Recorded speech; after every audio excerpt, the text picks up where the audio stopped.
Hi, I'm Erin Peterson, the CEO and founder of Scout Storytellers, and today I'm sitting here with Rena Olsen, the founder behind the Uncommon Philanthropist. She's here to tell us a little bit more about Uncommon Philanthropy, what it means, and how we can get involved. Rena, thank you so much for joining us here today. Absolutely, Erin. So good to be here in your great space. Well, thank you. I want to get started right away with, what does philanthropy mean to you? So often I think we associate it with wealth and giving wealth away. But what does it really mean? Well, I'm glad you're starting off with that question, because in kind of envisioning this whole idea of really a movement to educate and inform and to get people excited about serving, the word philanthropy kind of kept coming up. And I had that same thought. I was like, I would hesitate to call myself a philanthropist because I'm not wealthy, don't have my name on a building. So I looked it up and I discovered the root word is love of humanity. I'm like, that is it. Love of humanity. We all have the potential to do that. As a philanthropist, we all are capable of loving one another and serving one another. How did this become your calling? Yeah, so I have worked as a nonprofit consultant for a number of years with a number of organizations. That's how we got connected with your great work with the Heroin Triangle.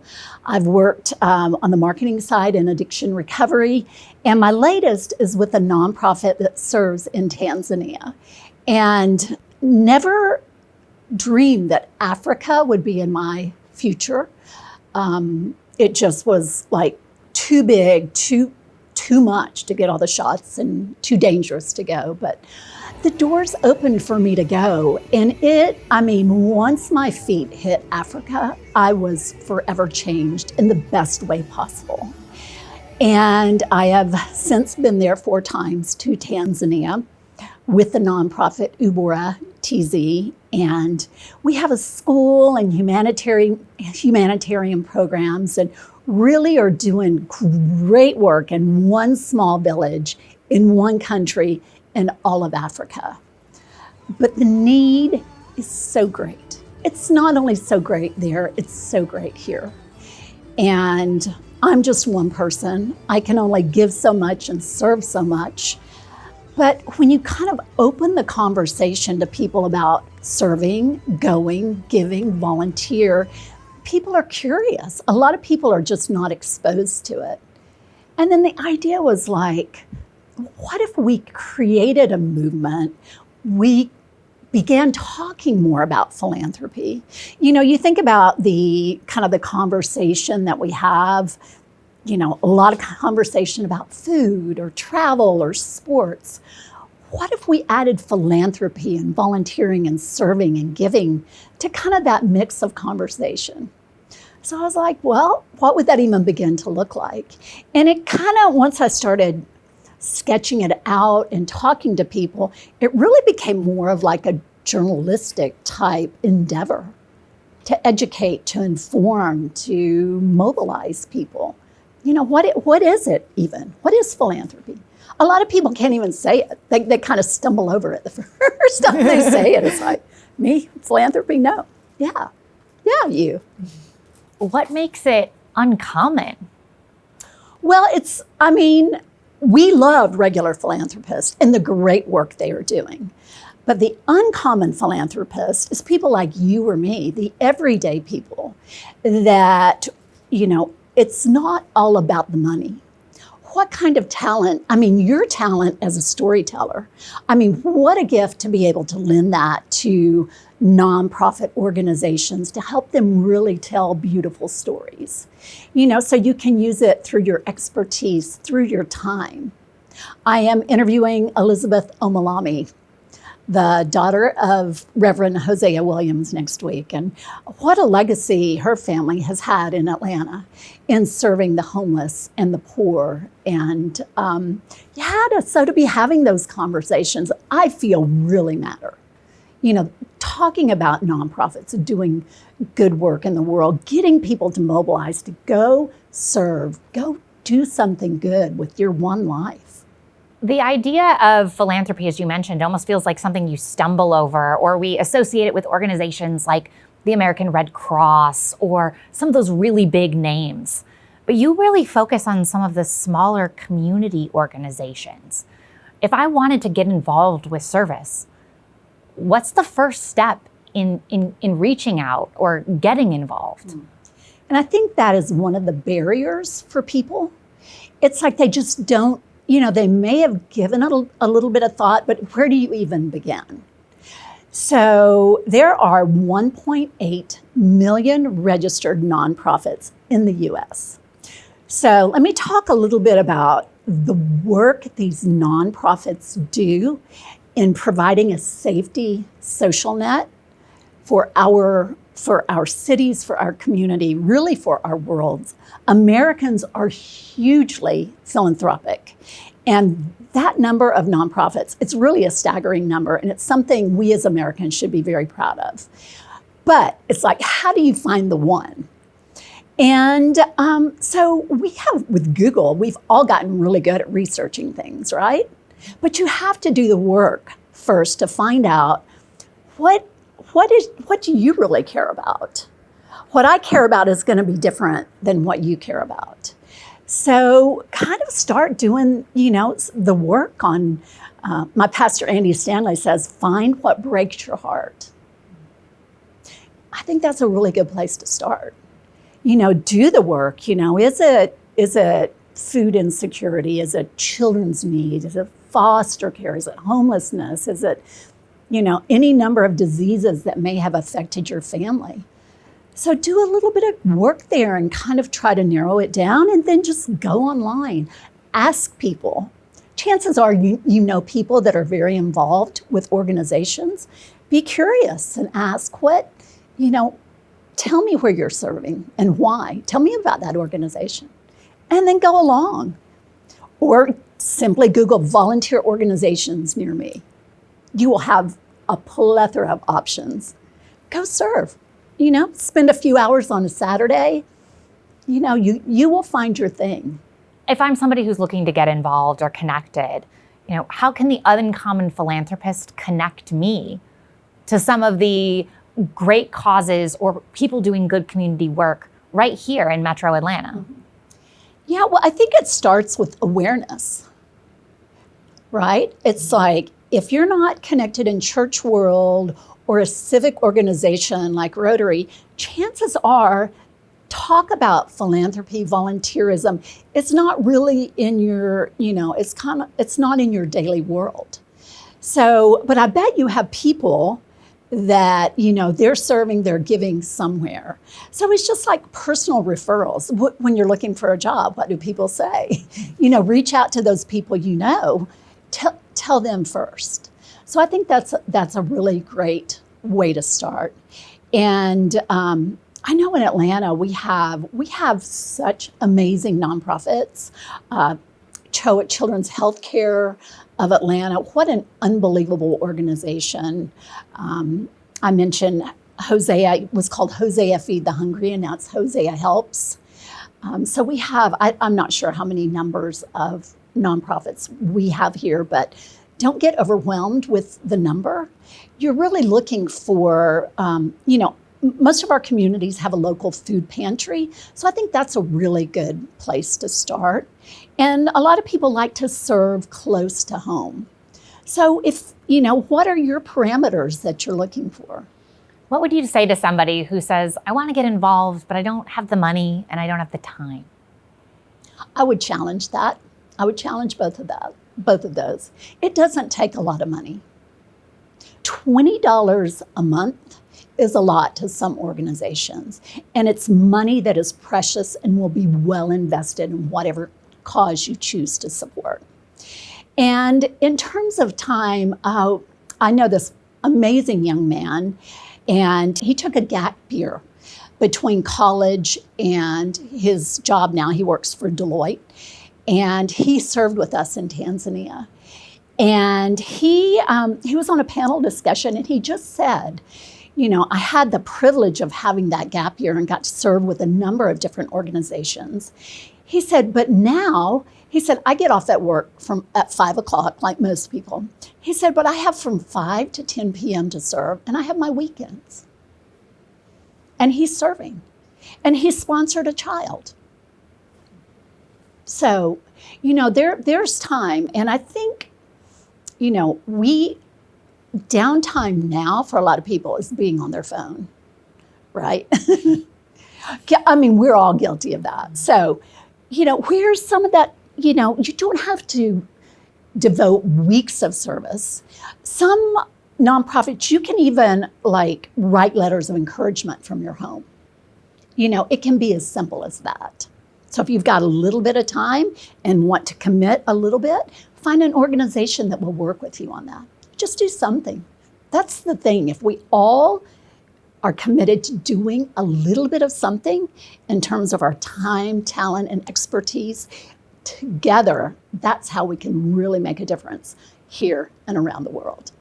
I love that. And it really goes back to your premise with the Uncommon Philanthropist that service not only helps the people we are serving, but it's actually almost a little selfish in that it makes us better too.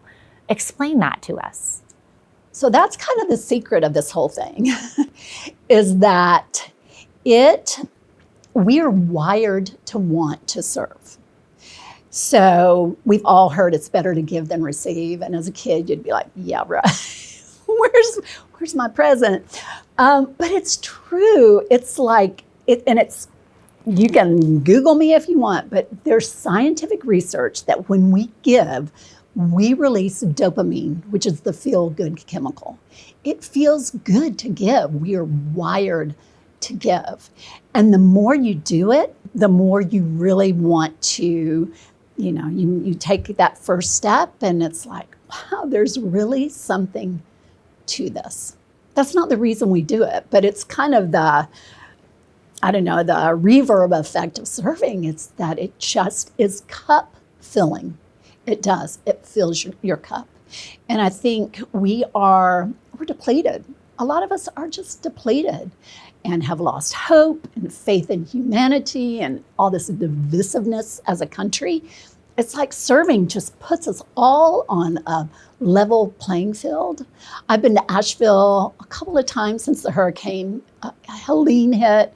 And it's like all of that stuff that we're so wound up about, it just doesn't matter. It becomes about loving your neighbor. And the love that you get back when you show up and you scoop muck or you hug that person and you look in their eyes and you say, it's going to be okay. You got this. We need to be doing that for people more. That's what I want Uncommon Philanthropist to be about. You actually moved up the launch of Uncommon Philanthropist because of Hurricane Helene and seeing the need in a community adjacent to yours and really getting on the ground. What did you see when you got there? Well, I hadn't, in kind of scoping out what is Uncommon Philanthropist, I really didn't think about disaster recovery. It just didn't come, I was thinking causes, children, disease state, veterans, pet, all these causes. And then Helene hit, well, as you know, being in the news, it was supposed to hit Atlanta. And we were just like, we were on pins and needles and then it passed us and we were like, thank you, that wasn't us. And then it was days later when we started seeing the footage from Asheville. And I was like, I love Asheville. I've been multiple times. I mean, that city has my heart. And it's like, we got to go help. And then I was like, I can't just be getting my ducks in order for Uncommon Philanthropist. I gotta put my money where my mouth is and go serve and raise a little money. And that's what I did, and it was amazing. And I can't wait to go back. One of the things you said to me during one of our conversations really struck me, and it's been my experience as a member of the local and national media, is that when these disasters or tragedies strike, all of a sudden everyone is super interested in helping for a very microscopic amount of time. But recovery takes time. Yes. so much time. So how do you keep those issues top of mind for people when they're thinking of service opportunities or places to donate? Right. And our attention span is about this long these days. Guilty as charged. We're on to kind of the next shiny thing. But I think the more you get up close to a cause or concern, the more you root in, the more it becomes personal, right? Money, having worked for nonprofits, money is always a nonprofit's greatest needs. It's always, but it's transactional. It's easy to swipe that card, right? But it's when you go and Asheville it needs money, but it needs people. It needs people clearing stuff out. I mean, it still looks like a war zone. And it's gonna take years to help it rebuild. And it takes people going there, supporting the economy, supporting the artisans, the breweries, we can't just be like, it's not the Asheville. I know, I'll wait till it gets back. No, go serve, go help. So I think the more we talk about these things, the more people may have a longer term view. Because really, any type of sustainable change takes time. So to me, anybody who's kind of starting to engage in philanthropy, to me, that is your goal, to find the organization that you can root in and go long term with. That's the big win for the organization and for you. You have this philosophy called let go. I think let go, and I am like, let me claw mark something back. Like, I'm afraid to let go. What does let go mean to you? No, that's my tag. And philanthropy should be fun, so let go. Let go. Let go of whatever is holding you back, right? Let go of your time, your money, your expertise. Let go. Be open-handed. We're just like this. We're nervous. We're like, it's mine. No, let go. Let go. Let go. Go serve, go give, and watch it transform your life. I am not being Pollyanna, but I feel like nobody is beating this drum of philanthropy, recruiting people, saying, come on, let's go. Let go. Part of your recruiting efforts are your podcast. Yes. Tell me about what you're looking for in those conversations and who you're having them with. Yeah, so it is going to be a variety of things concerning philanthropy. It will be educating. It will be interviewing people who themselves are uncommon philanthropists. They're not calling themselves that yet, but hopefully they will relate with that title. And it's also a platform for nonprofits to tell their stories. Because right now, it is really hard to get any type of exposure for the nonprofits. Occasionally you'll see a clip about something. Bob Woodruff Foundation, I just saw he got a huge donation and he serves veterans, and I was just so excited to see that. So it's a safe place for people to tell their stories, to talk about philanthropy. A lot of times people who serve and give are very reluctant to kind of come forward to share that.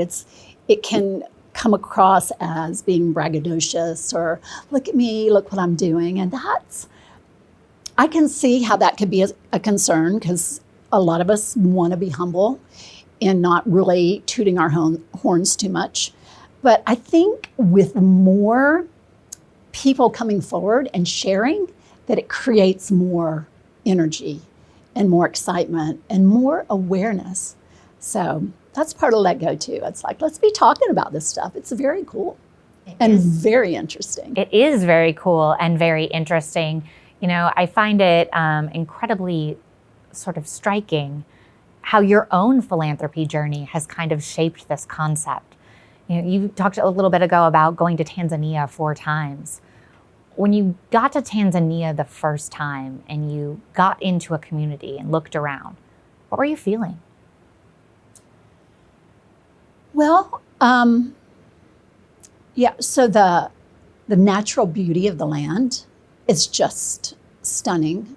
So pictures don't do it justice. I was swept away by Mount Kilimanjaro right there. It was shrouded in clouds at first. I kind of kept looking for the height, and it finally came out, and it was up there. It was just so amazing. And then the reception of the people, since Ubora has been serving in this village for 20 years, it was like I was welcomed as family. It was like I had all of these new relatives, and they just greeted me with such joy and happiness that I was there. And I told somebody, we have a school, pre and primary school, and I'm not really a kid person. I mean, I love my kids, I love my grandchild, but those kids are so joy-filled and so excited to learn. And, I've seen some really, really hard things. And that's kind of where the rub started. It's like, I'm helping this one organization, but how can I help this nun who has a special needs school?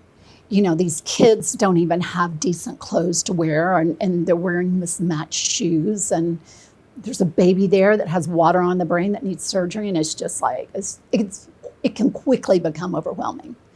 But I know people, and I know people that know people. And a lot of times it's just getting to those people, right? So, firing up those networks of good. So people take responsibility. It's like, I want to try to help that baby. Can I help all the needs that I've seen? No, but I'm gonna give it my best shot. What's one thing you wish people could experience for themselves about going and being of service beyond our own communities? Well, that's the thing. You do not have to travel far.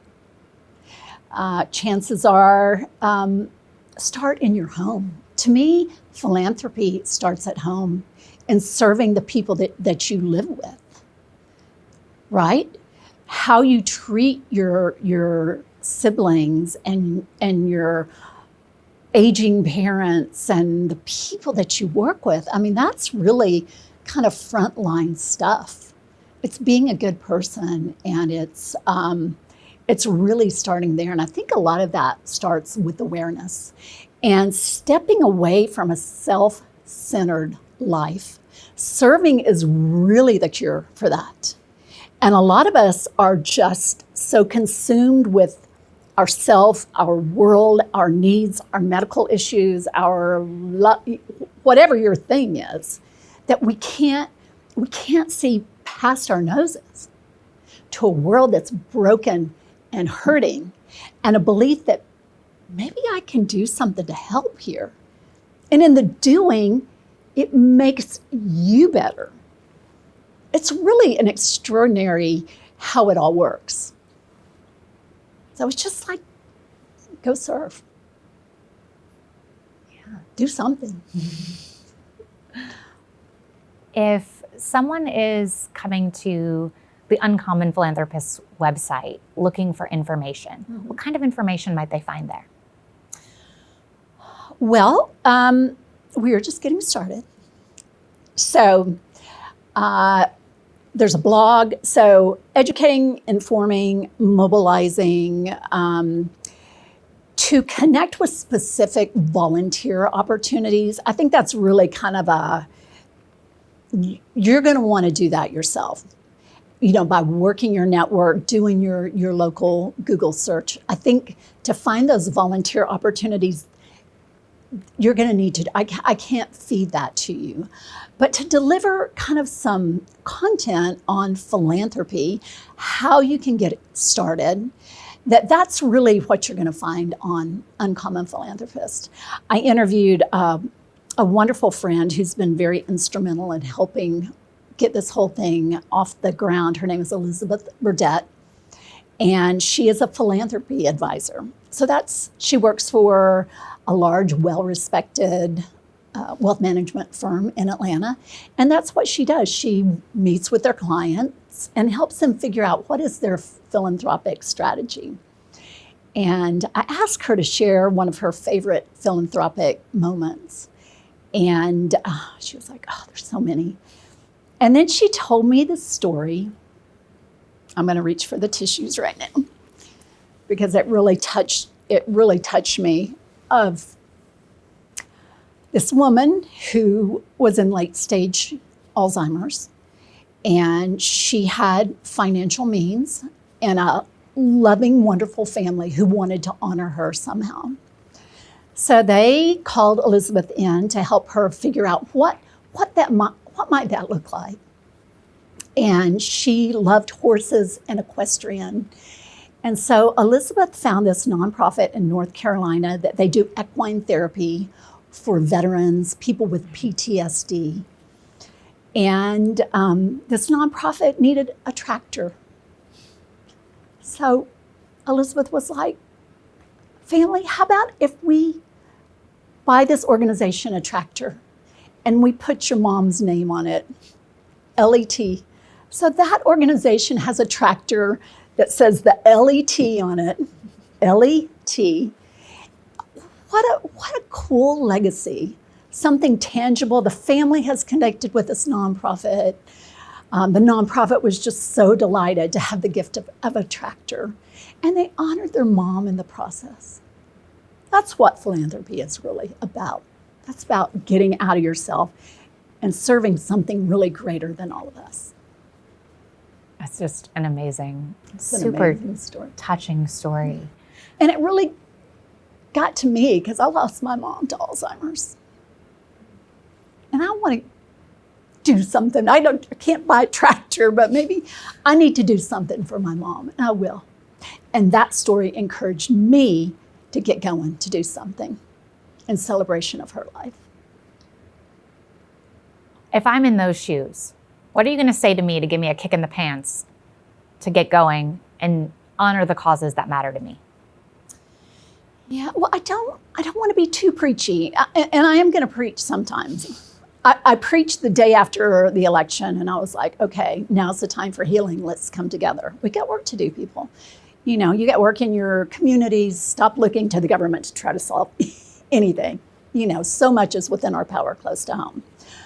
So I don't know. Sometimes it's just inviting somebody.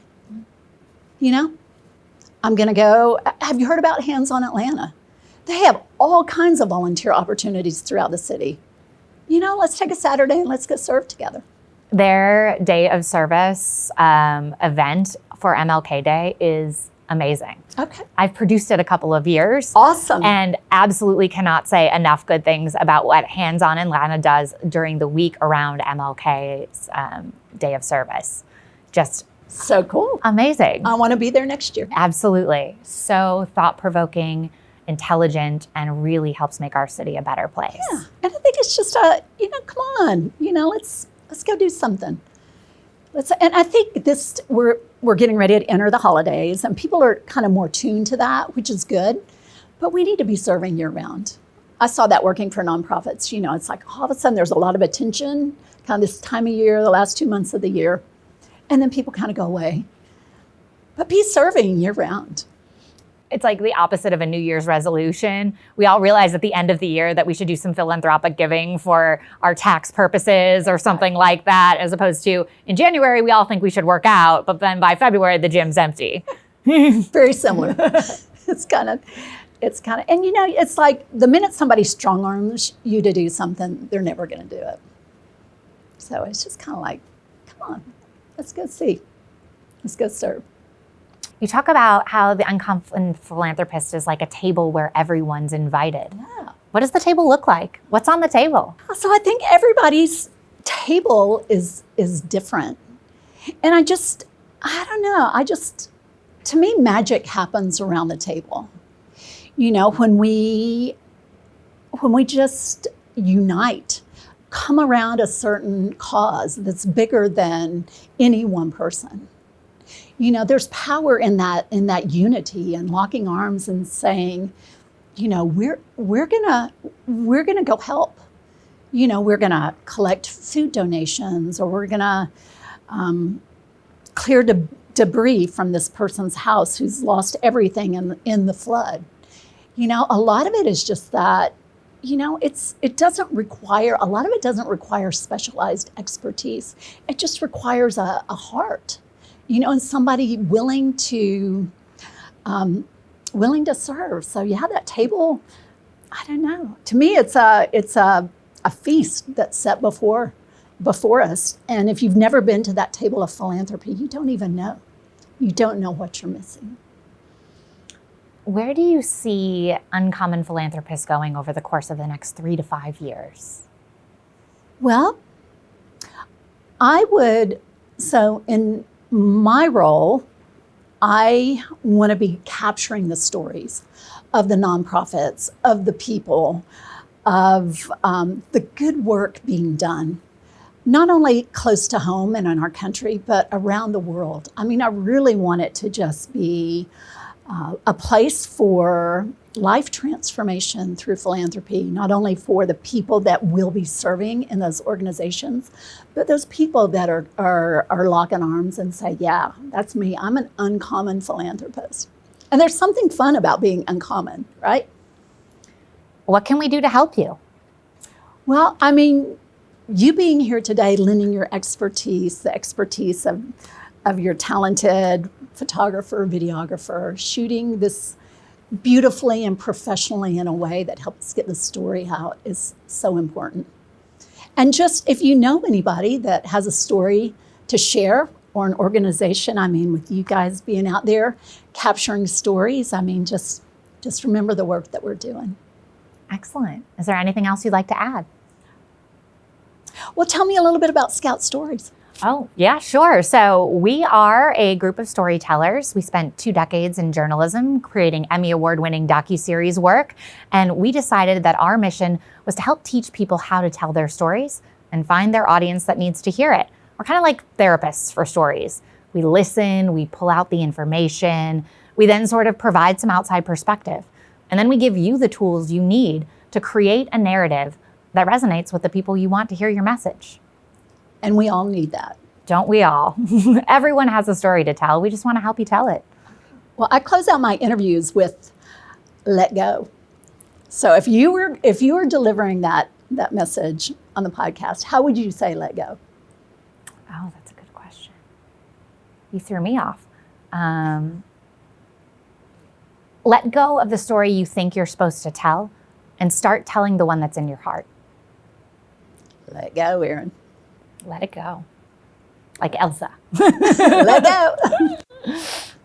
Thank you so much. Thank you, Rena, for being here. And thank you all for joining us today. If you have more questions about the Uncommon Philanthropist, visit their website, uncommonphilanthropist.com.